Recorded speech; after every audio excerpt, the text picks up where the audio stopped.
Welcome everyone to Telequento News English. This is a space with flavor, integration, and accents.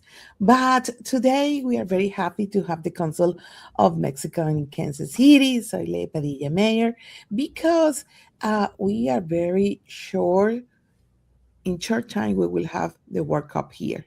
And it's a big deal for everybody, even for diplomatics like her, prepare for years for this day to be prepared for Mexicans that will be coming to the Kansas City area and also all this relationship. Thank you for being with us.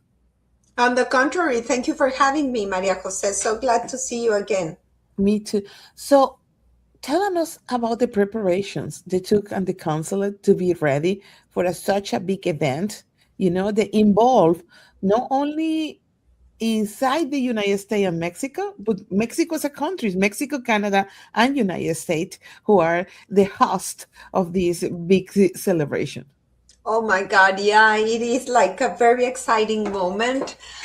So when they planned about 8 years ago that they were going to host tri-national tournament, like we thought it was very far away. And now we're less than 30 days of starting this World Cup, in which, as you mentioned, Mexico, Canada, and the US are part of the hosting countries. So it's the first of its like tournaments in this way. It has never been one tournament hosted by 3 countries. So it is big. When we say World Cup is big, well, this one is the biggest of all because it is like, 3 countries, so many games, so many teams.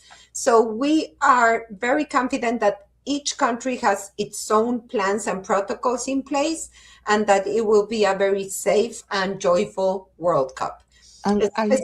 Yeah.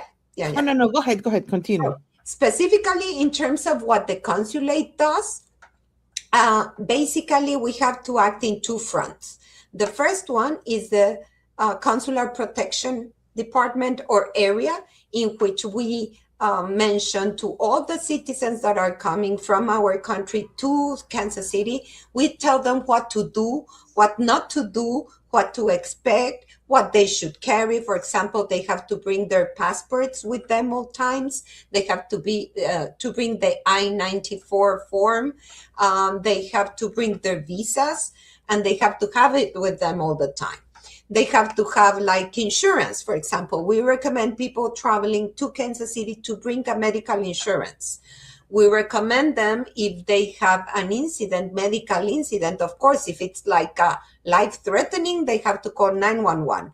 But if it's like something they want to treat, if it's not an emergency, a life-threatening thing, then you can go to an urgent care clinic. Because emergency care and urgent care are 2 different things. And it's different in our country, so maybe many people probably don't know and the cost.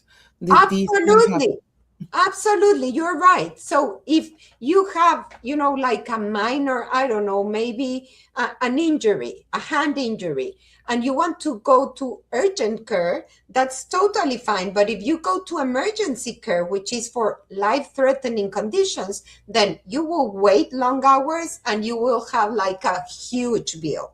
So we are telling all this to our citizens so that they understand the difference of care in medical terms, and so many things. For example, do not drink and drive.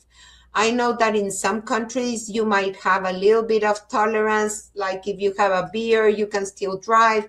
Well, here, there's no tolerance. Like really, it's a very serious infraction to do that. It's a misdemeanor and a felony if you are driving under the influence and you have an accident and you cause injury to someone else. So you can not just lose your visa, you can be deported, you can have, like some time in jail. So it is like the consequences of doing that are huge. So that's part of the first thing that we do as Okay. consulates, to inform our citizens what to do and what not to do. But also the second part, it's in terms of public diplomacy. And there we have a lot of fun doing, cultural activities, joining efforts with some institutions here in order to promote, because it is a very special moment and it is a very good time to promote business, to show Kansas City to the world. So in that sense, we, for example, just opened a couple of weeks ago an installation at the in front of Kaufman Center for Performing Arts, just behind Convention Center, of two goals, like soccer goals, that were knit or weave by the community, artistic community in Kansas City, but also with the help of this artist whose name is Betsabe Romero. She's an outstanding artist. She's spectacular, and she did this project in order to create a space, a safe public space where families from, Hispanic origin or any origin can gather and have some fun during the World Cup. So this is the long response for your short question. I'm sorry. No, that is fantastic because this brings me to two areas. One, where you say to try to educate as many people as possible about the rules and regulations that we have here, that probably are different in Mexico, but even everywhere, because this will be affecting everybody. And you talked about this opportunity of business. And I think that is the second one. What do you tell to the nationalities from Mexico about these opportunities? What if you are all already here? Some people, they say, well, I want to go and enjoy the game, but I want to also go and see what opportunities this city have for my product, for my business. What is this? What are you being here from the nationalities from Mexico in terms of Kansas Yeah. area and Missouri? So what it looks like is that during a World Cup, you have people from every single part of the world. So we're going to be listening to different languages in the street. We're going to see people from different backgrounds and different cultures, and they're going to visit a business. They're going to look for coffee, look for tea, look for breakfast, look for, buying souvenirs, stuff. So I think it's a perfect time to welcome this internationalization of the city. Um, I particularly don't think that increasing prices, for example, would be a good strategy, but I do think that having menu in another language or languages would be of benefit, because you're telling people, first of all, that you're welcoming them, and second, um, you can share with them the story behind your business. Why is it important to present Kansas City as a city with a lot of possibilities and a city of the future? Because things can be done here, because you have an amazing community, a very welcoming community, a multi language and multicultural community that embraces like foreigners. So I really believe that it's a perfect time to include everyone and to show to the world what Kansas City is made out from. And we talked about the happy part, then everything, but we know, and I know personally because we have this conversation, like you say, probably 2 or 3 years ago, that we start to talk about also about safety, how the council is prepared in terms of emergency. We know that when you have a big event like this, Always.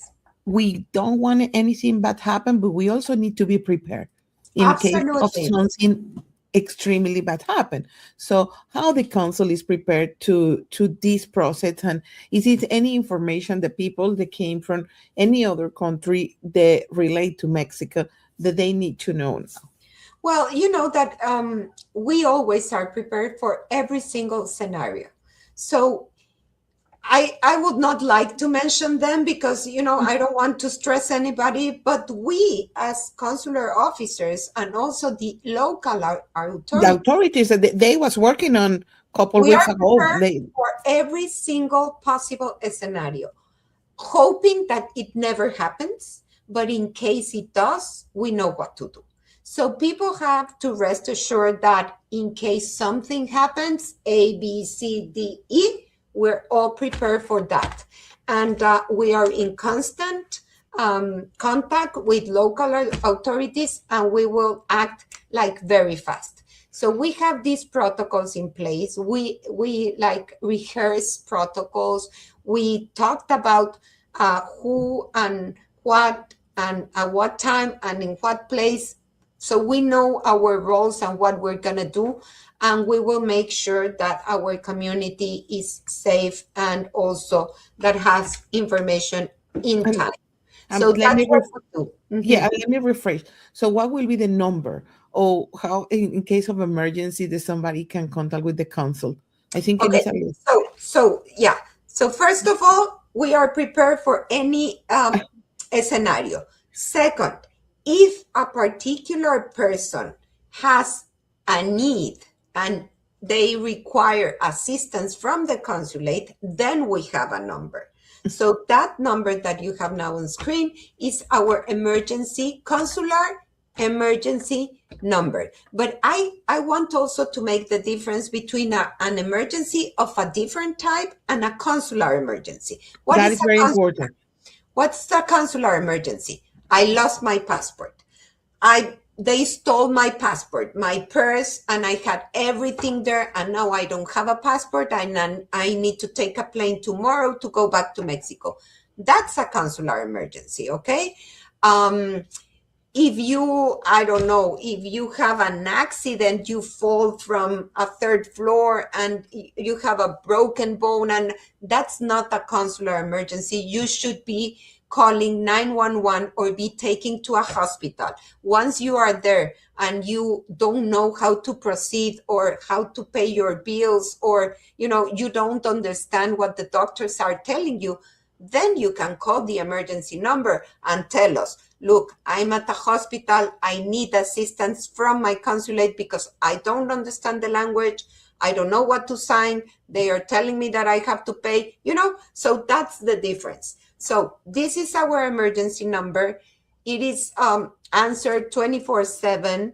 And if someone is in the hospital or someone needs to, unfortunately, these cases happen, like lost a beloved one and they need to do something in relation to the transfer or remains or the court, then they have to call us. And in case someone is missing, for example, they need to call us. Or if they have their passports or property stolen, they need to call us. Well, at the time it go fast. We are already out of time, but we don't want to live without this number. And thank you, the council. I always say the Mexican council for us is a council that represent Mexico, but is also guidelines and is the lead of the Latino community in one way or in the other in the area. And we are very happy to have on us with you. Thank you, Thank you, Consul Maria Jose.